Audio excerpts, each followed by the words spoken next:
Guys, সবাইকে জানাই আমার চ্যানেলে স্বাগত। আর আজকে আমি নিয়ে এসেছি আরেকটা আমার বাইকের জন্য একটা পার্ট। তো সবাই দেখতে থাকো এর ভিতরে কি আছে আর কেমন হয়েছে জিনিসটা কমেন্ট করে বলবো।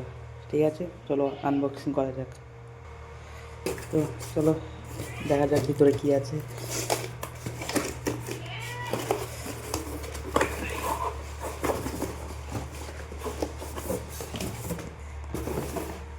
এটা দেখে তো নিশ্চয়ই বুঝতে পেরেছো তো ভিতরে কি আছে।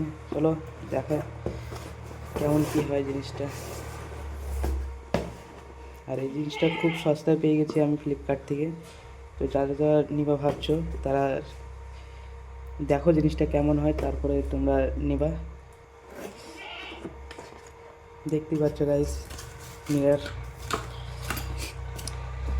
কেমন হয়েছে গাইস, জানাবা কমেন্ট করে।